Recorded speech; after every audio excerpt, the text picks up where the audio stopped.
This is why dating in your 20s is a waste of fucking time. Now, this video is for the people that are super ambitious and want to achieve a lot in life. Mainly entrepreneurs or people that just want to be better than the average. So if you're average and you just want to live a cozy life, you want that picket fence, White House, whatever that saying is, this video doesn't really apply to you. But this applies to people that really want to maximize their time, make the most out of every second on earth. 28 now, and I've dated on and off in my 20s significantly. I'm not some dude speaking from a place of not knowing. I've dealt with so many women, different ethnicities, different cultures, different this, different that. I've spent time with them months on end, weeks on end, days on end. I've had different durations. I've done this, I've done that. Now, looking back, the main thing I took away from all this, I understand what I like and what I don't like. And I don't think I've met a girl that I've completely liked more than I disliked. Otherwise, I would be with that chick.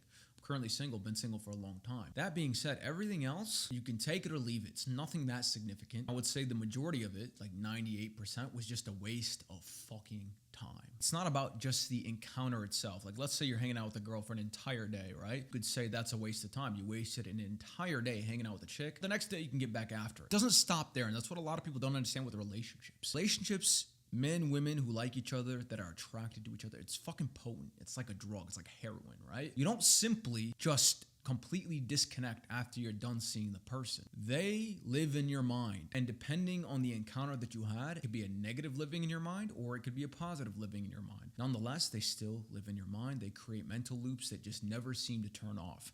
Now, I'm going to talk about the negative. Let's say I'm hanging out with a girl.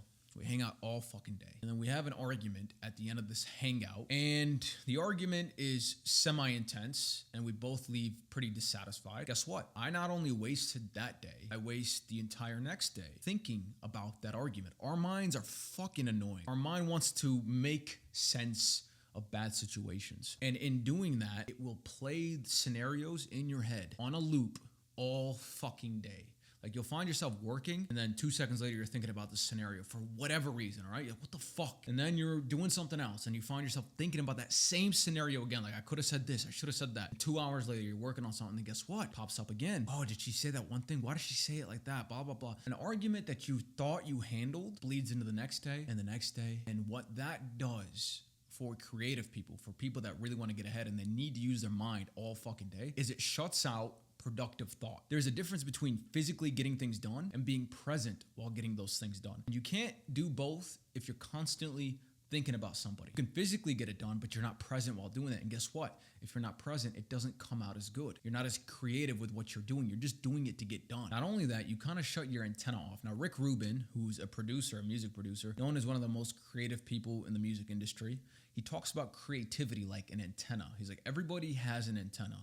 Ideas are everywhere. They're in the sky. They're in the fucking ether. They're amongst us. The people who pick up the ideas are the ones who bring them forth into real life and get compensated for bringing them into life. So he basically says, ideas aren't really ours. We get ideas from the outside, and the people with antennas have those ideas come through them a lot easier because they're always tapped into these ideas around them. They're more aware, so to speak, right? When you can't think clearly and you're thinking about another person all fucking day, your antenna shut off. Your ability to receive ideas, think of new ideas, be creative, completely diminishes. So you not only waste that day, you waste 2-3 days after, not being present while you're physically doing things, and then you're not in a creative state to pick up new ideas. And this has happened to me time and time again, right? You think something's over, and then the next day, 2 days, 3 days after that, you're still thinking of this thing that happened, and you're just like, what the fuck? Why can't I shake this out of my mind? People are trying to find the one, they don't want to be lonely, so they get into these relationships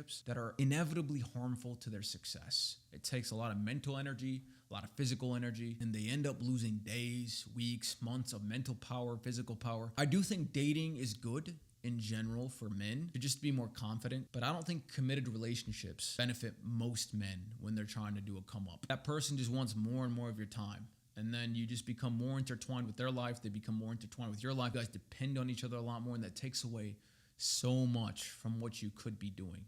Take it from me. I've never been in a relationship for that fucking reason, because I know for a fact if I bring someone else into my life, that my productivity is going to go down by at least 25%, at least. And if not my physical productivity, my mental productivity, because they will live in your head. That's just how it happens. Love, romance is the strongest emotion on this planet. And when you get intertwined with the wrong people, it will be a fucking virus in your brain that won't come out for months, years sometimes. And you'll find yourself looking back like, why did I just do all that shit? So that's why if you're an ambitious young man coming up in your 20s, avoid dating until you really figure your fucking life out.